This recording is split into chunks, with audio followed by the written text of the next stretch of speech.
അപ്പൊ അളിയൻ കാര്യമൊന്നും അറിഞ്ഞില്ലേ? ഇല്ല. എന്നാൽ ഇനി ഞാനത് പറയാം, ആരും ഞെട്ടരുത്. അമ്മയിൽ ഒരാൾ പറഞ്ഞതറിയോ? നിങ്ങളെ ഒരു പെൺകുട്ടിയോട് പറഞ്ഞത് നിങ്ങളെ ഞങ്ങൾ അമ്മയിൽ കയറ്റാം, ഒരു 1,00,000 രൂപ തരണ്ട, അഡ്ജസ്റ്റ് ചെയ്താൽ മതിയെന്ന്. ആരാണ് ചോദിച്ചത്?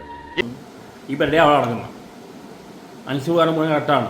എന്തൊക്കെയാ പറയുന്ന അഭിത ആരോപണങ്ങൾ ഇതൊക്കെയാണ് നടക്കുന്ന അവിടെ. വിവരമില്ലാത്തവനാണെങ്കിലും സത്യം പറയൂ.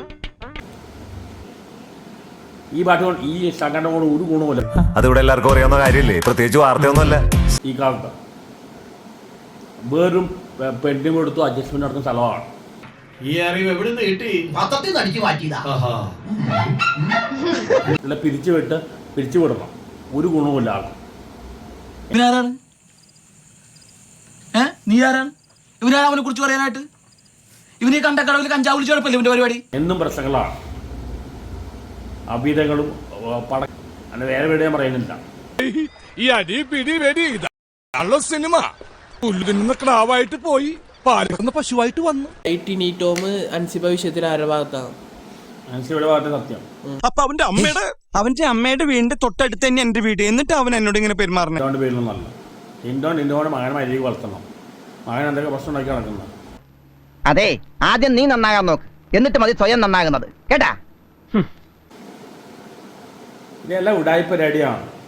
ഞാൻ പറഞ്ഞില്ല, ഇതിലൊരു മെയിൻ ആള് അയാൾ തിരിച്ചു വരുന്ന ആൾക്കാർ പറയുന്നുണ്ട്, പേര് ഞാൻ പറയേണ്ടതില്ല. 1,00,000 രൂപ കൊടുക്കണ്ടാണ്, അഡ്ജസ്റ്റ് ചെയ്താൽ മതി. ആളിനെ നമുക്ക് മനസ്സിലായി. മുഴുവൻ അഡ്ജസ്റ്റ്മെന്റ് ആണ്. എന്നിട്ട് ഇവരൊക്കെയാണ് എനിക്ക് എത്ര കേസ് കൊടുക്കുന്നത്. ഓഹോ, അപ്പോൾ അങ്ങനെ ഒരു സംഭവം ഉണ്ടായിരുന്നല്ലേ? ആണ്, എല്ലാവർക്കും അറിയാവുന്ന കാര്യമാണ്. അവര് അമ്മയിലെ 4 പേരെ എനിക്കത്ര കേസ് കൊടുത്തത്. നിന്റെ കയ്യിലിരിപ്പതായിരുന്നല്ലോ. പബ്ലിക്കിൽ ഇവിടെ ടി വിയിൽ വന്നാണല്ലോ, 4 സ്ത്രീകളാണ് കൊടുത്തത്.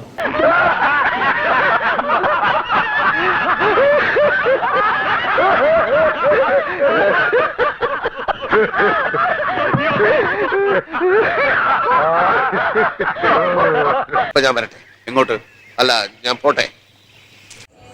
സബ്സ്ക്രൈബ് ചെയ്തിട്ടുണ്ട് പൊന്നു മോനെ.